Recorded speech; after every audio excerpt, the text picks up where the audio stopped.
de vía voz el doctor Víctor Aramburu, especialista en políticas públicas. Estimado doctor, pues hacer rápido un balance de lo dicho en materia económica, sobre todo a 3 años de la victoria electoral. Tenemos 2 años y medio de administración, por supuesto marcados por la pandemia, así como pues esta pandemia derribó las principales economías del mundo, pues no estuvimos exentos de esta situación en un juego de suma cero en donde había que cuidar la salud, pero al cerrar las economías pues nos afectó severamente, pero hay una recuperación y es un mensaje que da en ese sentido el presidente de Esperanza. No sé cómo lo veas, estimado doctor.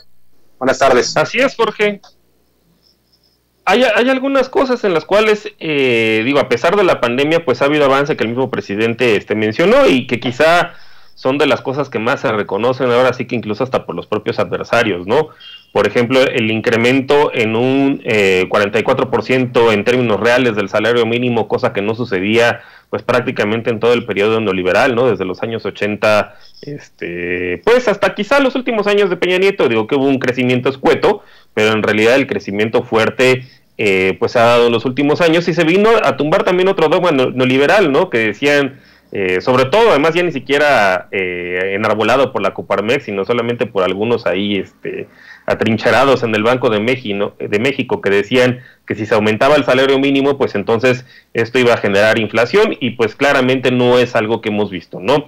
Se ha aumentado durante los últimos 3 años un 44% y la inflación se encuentra controlada. El presidente reconoció, bueno, que en general solamente en el gas, ¿no? Es donde sí ha habido un incremento por arriba de la inflación, pero en general en la mayoría de los bienes de consumo pues y bienes básicos para la sociedad pues no ha habido grandes incrementos, y si los ha habido pues estos han sido iguales o por debajo de la inflación.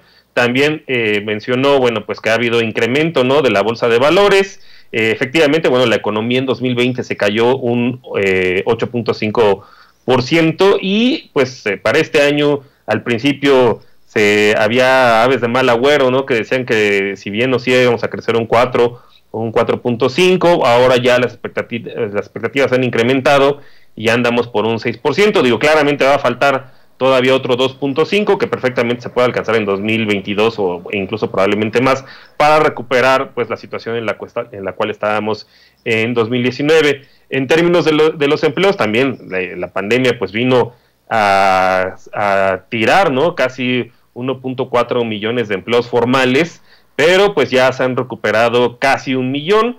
Efectivamente faltan todavía otros 438,000, dijo el presidente por ahí, pero bueno, pues es algo que hay que esperar. Digo, la buena es que también pues la pandemia, si bien ha habido un ligero incremento en las últimas semanas, pues no ha significado que pasemos otra vez nuevamente a rojo, y en ese sentido pues podemos apuntalar un crecimiento también por medio de la vacunación en los estados fronterizos, ¿no?, donde hay mucha actividad económica, sobre todo con Estados Unidos y de comercio internacional. Pues esto va a apuntalar probablemente el crecimiento de la actividad industrial, que es donde pues ha habido una recuperación, pero pues donde se necesita poner el acelerador, ¿no?, también.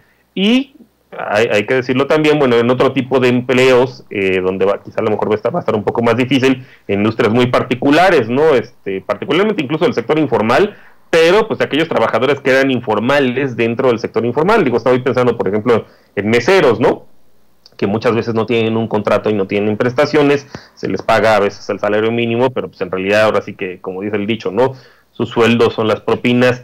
Ahí es otro quizá de los retos que vienen más para adelante, pero pues en general pues parece ser que hay una perspectiva optimista, ¿no? Digo, claramente cuando arrancó el sexenio del presidente, pues las expectativas eran otras. Nadie esperaba, ¿no?, que fuera a haber una pandemia a nivel internacional que tumbó, como tú bien dices, a varias de las economías del mundo, ¿no? Quizá solamente muy pocas por ahí se salvaron, pero todas tuvieron decrecimientos, ¿no?, incluso unos mayores, en el caso de Europa hasta de 12 puntos porcentuales, México fue de 8.5, pero bueno, pues este año parece ser que ya vamos hacia la recuperación, y incluso, bueno, pues a pesar de la pandemia ha habido otros indicadores que no necesariamente dependen de ella, como es el caso del salario mínimo, donde pues ha habido una mejoría, ¿no?, y que ha tumbado algunos dogmas que anteriormente pues prevalecían, ahora sí que solamente en la mente de algunos ortodoxos.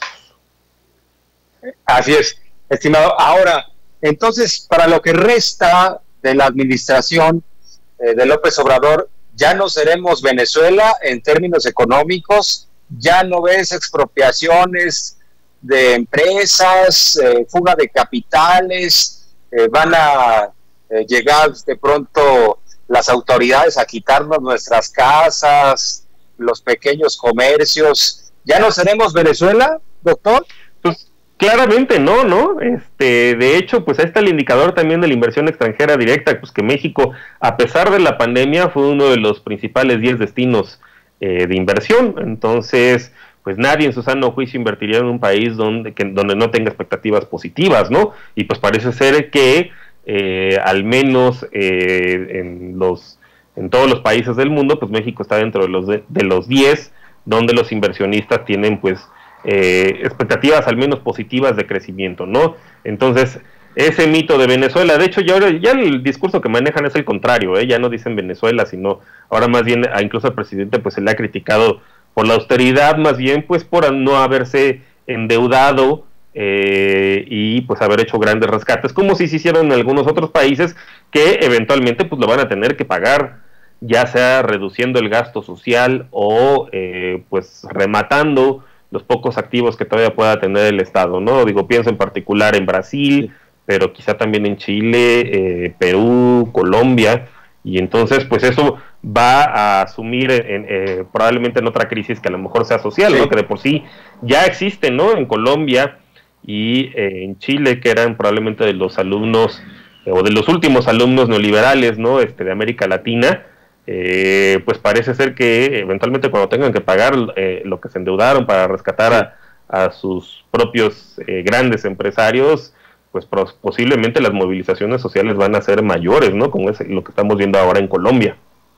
Así es, estimado doctor, porque hay que dejarlo claro, no hay gobierno en el mundo que tenga más dinero que lo que generan los micros, pequeños, medianos y grandes empresarios. Entonces, meterle mano a la economía no iba a ser suficiente y por supuesto sería un doble problema. Además de la crisis habría que pagar toda esa deuda, pero sí, extrañamente los neoliberales que supuestamente están en favor del libre mercado, pero eso sí, en favor del rescate cuando les salen mal de sus negocios, pues extrañamente decían, no, métanle mano a la economía, y como no se prestó a eso, pues están todavía más enojados. Estimado doctor, no sé si quieras puntualizar algo más en un minuto, que ya estamos en el cierre del programa. Pues sí, así como tú lo comentas, ¿no? Que es muy curioso, porque normalmente para los potentados, ¿no? Normalmente hay socialismo, y para el resto pues un capitalismo que es además de cuates, ¿no? La socialización de las pérdidas y la privatización de las ganancias. Podríamos decir que ese fue quizá el eslogan o el corolario del neoliberalismo. Pues eso está empezando a cambiar. No solamente en México, ¿no? Sino parece ser que es una ola a nivel internacional, y ya lo veremos quizá más adelante en algunos otros países de América Latina, ¿no? Posiblemente, bueno, pues en Perú parece ser que ahí ya hubo un cambio, aunque todavía no se define bien. En Colombia posiblemente también va a haber otro, en Chile, en Argentina ya lo hubo, en México y quizá en algunos otros países. Estimado doctor, como siempre un placer, te vamos a seguir buscando. Muy buenas tardes. No, al contrario, gracias Jorge y gracias a tu audiencia. Buenas tardes. Estamos en comunicación permanente. Y bueno, rápidamente